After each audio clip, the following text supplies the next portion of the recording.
A very warm welcome to you. It's always such a pleasure to have you join us on the program. This is where you get all the latest happenings in the world of business and beyond. I'm your host, Jennifer Obidi. This week on the program, we begin by joining Faith and her guest on the town hall. They will be discussing no premium, no cover. How far, how well? Of course, in our usual no hoods barred manner. Do take a listen. You cannot struggle around illegality, and then the broker is put in a state of unethical conduct, and then prudence comes in. He has a check he cannot get value for. He cannot receive his commission. He cannot also give to the underwriter. On this edition also, we'll bring you highlights of the Bullion Lecture organized by the Center for Financial Journalism. The lecture, which took place recently at the Civic Center, was themed Financing Nigeria's Economic Recovery and Growth. We have over 870 microfinance banks in Nigeria. But how many of them truly are financing microtransactions? And last but not least, we'll bring you our Industry Icon segment. Details of these and more will be coming your way shortly after the break. Please stay with us.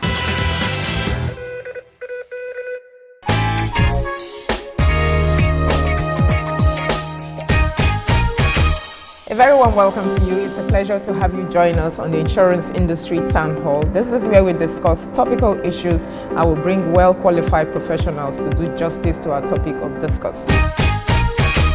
On the Town Hall this week, we'll be looking at no premium, no cover, how far, how well.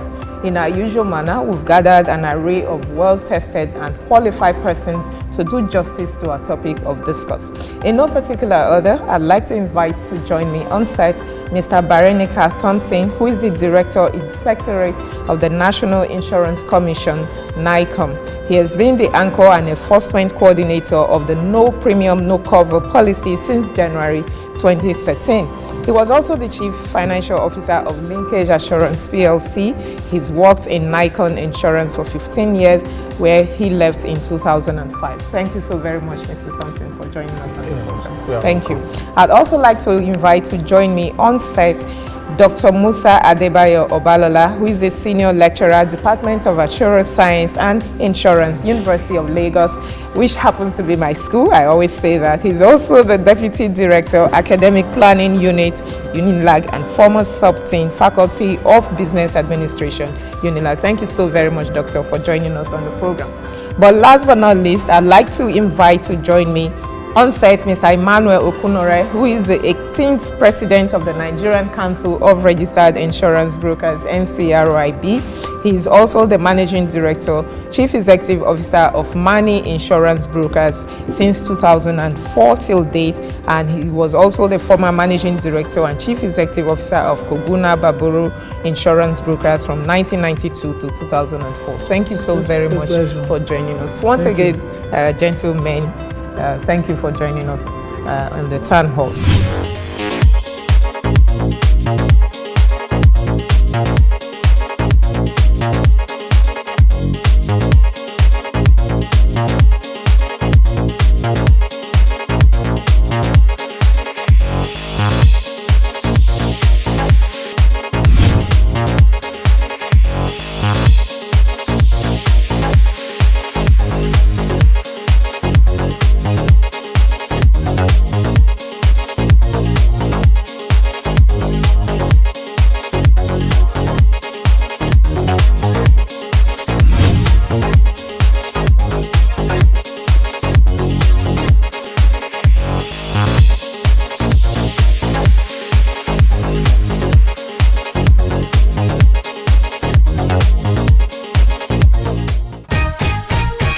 All right, I'm going to start with Mr. Thompson.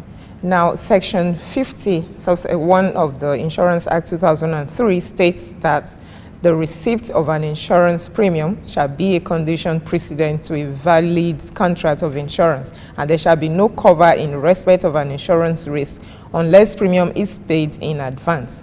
Why did the Commission wait for 9 years before the enforcement of this section of the Act? It's not really that the Commission waited for those number of years before the enforcement. It has been enforced before that time. It only became that there was weakness in the enforcement because certain things were not taken care of by the Act. For instance, it didn't set out modalities for the implementation of the provision, and it did not also give clear guidelines or guidance to both operators and regulators to cover some areas that the law did not cover. So it became also that there was, over the previous years, there were accumulating debts of unpaid premium, which gave challenges to both the regulators and the insurance companies. There were issues of premium being received and were not transmitted either to companies, and so there were arguments between brokers and companies, who is owing who. Brokers will say they are not owing insurance companies will say brokers are owing them, and when we put everybody on table, it became that who was really telling the truth, and we observed that there were gaps. Secondly, there was the issue of illiquidity, and there was the issue of credit risk. You give businesses or you cover risk that you have not received money for, and the likelihood of receiving them even after the expiry of the tenure of the policy was not also good enough. There was also the risk of insolvency in the market at the time, and then return of investment was also affected, because the business of insurance is such that when underwriters receive premium, they should be able to invest such funds and then be able to cover their cost, because it is not the premium that they should use in running the institution or even paying return to shareholders and meeting other obligations. So we had all of that. Then the issue of records.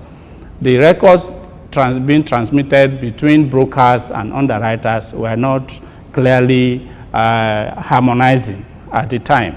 And so we have all of those challenges, and we got determined with the mounting debts and increasing provision for bad and doubtful debts at the time that there was need to issue the circular and go ahead and enforce the the provision of the law to the letter. And that was exactly what happened. Okay, now I'm going to come back to you. Mr. Okunore, he mentioned something now. The section of the law that empowers the no premium, no cover clearly states, as I've read out, that there's no policy if a client or an insured has not paid a premium.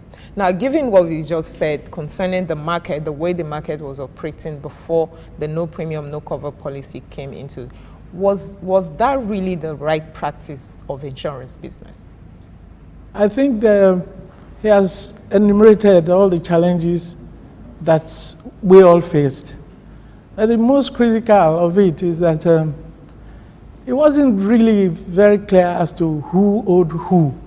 Because if you look at the people that actually bought the majority of insurance, is the government. And this is where premiums are so much outstanding. To the broker, and incidentally, premiums from government are usually paid directly to the insurance companies. And so, but if a broker is involved, of course, the insurance company is going to come to the broker to say your client has not paid. But by and large, problems arose from lack of premium on the book. That a large portion of outstanding premium on the books of insurance companies. And of course, obviously, it will affect the rate at which obligations are met. So these are things, but I must quickly mention here and now that when it was decided to actually enforce it, it was to the benefit of everyone. Because what's the use of premium that is unpaid or commission that is unpaid on your books when you don't actually have it? It's like that's paper profit. Okay, President, you're saying that now, but I don't recall that initially at the introduction of the commencement of the enforcement of the no premium, no cover, a lot of people were a little bit apprehensive as to the workability of the policy, especially brokers. Has that changed? I can tell you from the standpoint of the Nigerian Council of Registered Insurance Brokers that it was a welcome thing.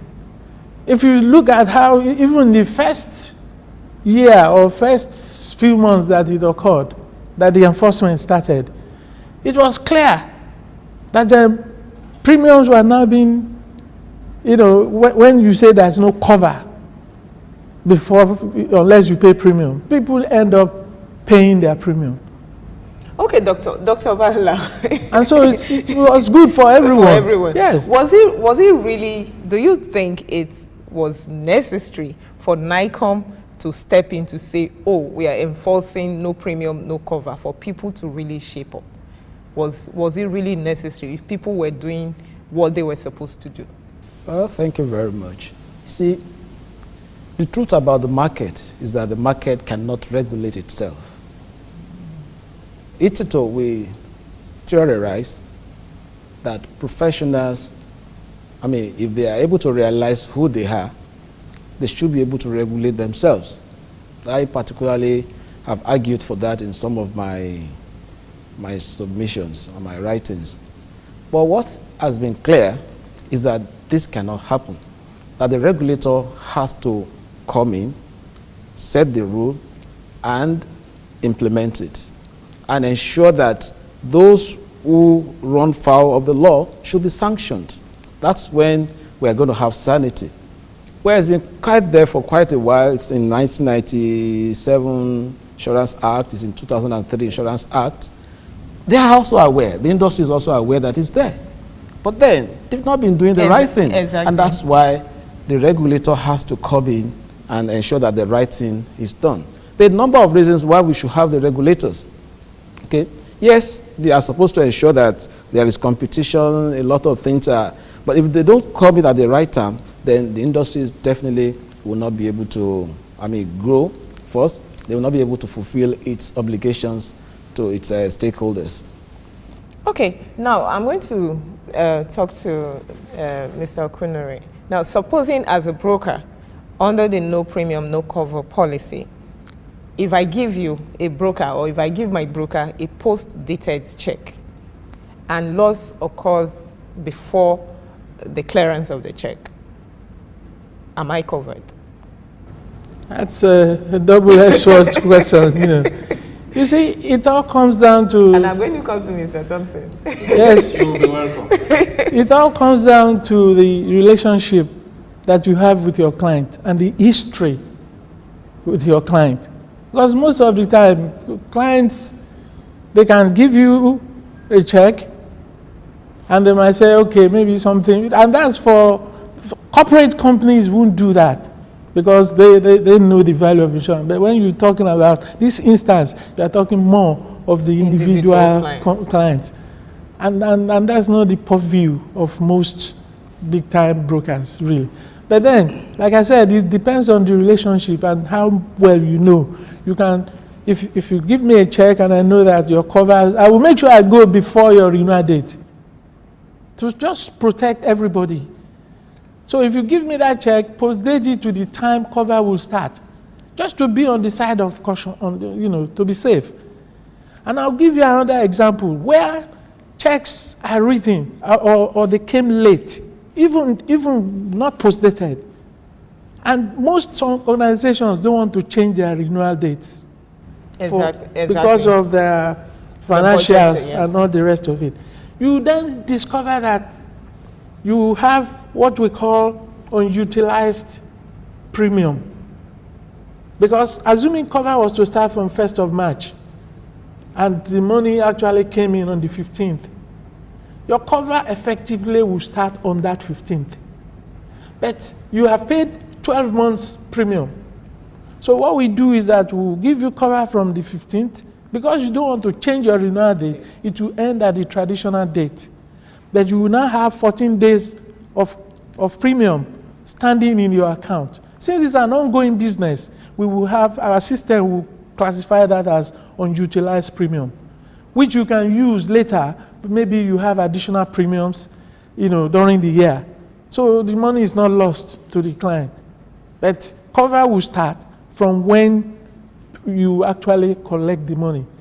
And brokers are expected by virtue of the law to now give a credit note to the insurance company from that date of the example I gave, 15th. So at the end of the day, when a claim occurs, everybody is in the know, and there will be no problems. Mr. Thompson. Yeah, it's actually an interesting question. And just as the president has said, if you give a post-dated check to your broker, it should be that if you want to stay within the renewal anniversary date, the date of that post-dated check occurs on or just before the date when that renewal falls due, and that is what he has explained. But it's important also to say that part of what the commission brought in was to define each and every rule or obligations and duties of all parties involved. You have the insurance company, you have the insured, you also have the insurance brokers, okay, and then you have the regulator on the other side. And as the president also mentioned, there is the requirement that a broker must issue credit notes and hand it over to the underwriter or notify the underwriter. And that should occur within 48 hours of receipt of premium. Not before you receive the premium, not because you receive post-dated check. And of course, no cover will be dated before that premium is received into your account. However, somebody can say, okay, brokers, you have 30 days within which you can stand back before you remit to the insurance company. But then you have to also strike a balance between legality, prudence, ethics, and convenience. It might be convenient because it's a relation you want to manage over time. Is it prudent that you go to procure a cover dating before the money actually enters your account as a broker? Because peradventure, the check that you were giving got dishonored or declined at the point of presentation, and you have gone ahead to issue a binding credit note or notice, which the regulator will sometime sooner than later come to compare notes. What happens? Now, was it legal that you feel you have a policy that has not come into effect in real terms, legally, by the provision of that act? So you cannot toggle around illegality, and then the broker is put in a state of unethical conduct, and then prudence comes in. He has a check he cannot get value for, he cannot receive his commission, he cannot also give to the underwriter. The underwriter cannot invest. If claims occur within even the first 48 hours, the underwriter will not meet that claim. And so, is it prudent? Is it for the insured, to the insured, or who? Convenience. At the end, is it convenient? No.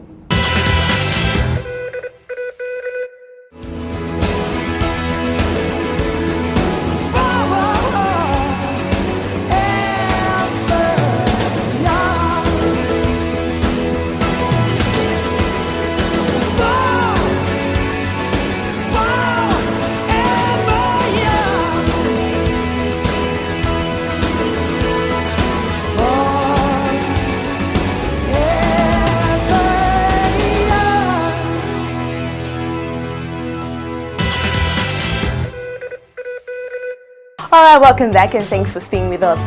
Moving on, we now bring you highlights of the Bullion Lecture of the Center for Financial Journalism that was held recently at the Civic Center. The theme was Financing Nigeria's Economic Recovery and Growth. Keynote speaker was Professor Olu Ajakaye, Executive Chairman of the African Center for Shared Capacity Development Building. Enjoy.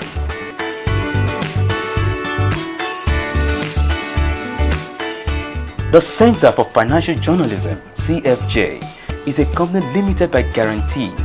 Its main target is to train and retrain a sizable number of Nigerian journalists in different aspects of financial journalism every year, with a view to shaping their knowledge and understanding of the dynamics of the Nigerian economy. The center recently put together its annual lecture, tagged the Bullion Lecture, at the Civic Center, Victoria Island. The theme was Financing Nigeria's Economic Recovery and Growth. Welcoming guests to the lecture series, Dr. Oladimeji Alo, who stood in for the chairman of the board of the Center for Financial Journalism, Mr. Ernest Ebi, said that a lot of efforts have gone into diversifying the economy and creating more jobs. But the challenge still remains how to finance the much needed recovery and growth given our dwindling resources. The last 1 year, the federal government had worked tirelessly to pull the country out of recession. A lot of effort had gone into some reform programs aimed at reflating the economy, diversifying it, creating more jobs, and improving the quality of life of the people. In spite of these efforts, the challenge still remains how to finance the much needed recovery and growth, given the country's declining revenue and foreign exchange earnings. Delivering a goodwill message, the president of the Nigeria Guild of Editors, Mrs. Funke Egbemude, said that one thing that is wrong with us as a people is lack of planning. The one thing that is wrong with us, the one thing that makes it look like our past is better than our present, is because we do not plan. We do not put thoughts into what tomorrow is going to look like. It's like a man having a beautiful bachelor pad, something that works for him as a young man. One small TV set, one small fridge, one small camping gas, you know, the one he used in the orientation camp and so on. And then he goes on and gets married and makes 3 babies and expects things to still be as beautiful using those same equipment that he had, those same furniture that he had before he got married. We don't seem to plan. Others who gave goodwill messages were the special guest, Ambassador Stanislas Kamazi, Rwanda High Commissioner to Nigeria, and Dr. Uju Ugubunka, who stood in for Mr. Yari Buka. In the recently released 15th edition of Africa's Pulse, an analysis of issues shaping the continent's future, the World Bank noted that for Nigeria's interest payments to be sustainable, the country needs to either increase its revenues or work towards balancing the debt profile to make way for more foreign debt rather than allowing the continued dominance of local debt with high interest rate. Delivering the theme of the lecture, Financing Nigeria's Economic Recovery and Growth, Professor Olu Ajakaye said that in our current situation, government must ensure that they don't crowd out the private sector from the credit market. The Nigerian banking industry relishes the current situation whereby bonds, dominates the system. And if that continues, you will not have the private sector do what we have been talking about in the plan. So we need to do that. So that's why I'm proposing therefore that the government should reconsider that arrangement of funding, even the small proportion of the deficit that they want to fund locally. They should reconsider and use what is already settled in the literature, what we call overt monetary financing. Overt monetary financing, print money and give to the government. Panelists at the lecture where Dr. Biodun Adedikbe, Chief Consultant, B. Adedikbe Associates, and Mrs. Ibim Semenitari, former Acting Managing Director, Niger Delta Development Commission, NDDC. Running off the panelist section, the chairman of the occasion, Mr. Yari Booker, said that even the private sector lacked the discipline to stick to strategies in the new economic and growth recovery plan. One of the key things about strategy is that you decide what not to do and what to do. And once you have made those decisions, then you stick to it. And that discipline is lacking even in the private sector in Nigeria, let alone the public sector. Many were of the view that the Center for Financial Journalism is on the right track with the annual lecture series, where people from all walks of life can come together and discuss critical issues affecting the Nigerian economy. And that brings us to the end of the program this week. I do hope you enjoyed every minute spent with us. Be sure to keep it up with us next week for a fresh new episode. In the meantime, do feel free to connect with us on all our social media platforms. And don't forget that this program also airs on BCOS Television Ibadan every Thursdays at 6 p.m. My name is Jennifer Obidi. Until next week, do have a wonderful time ahead. Goodbye.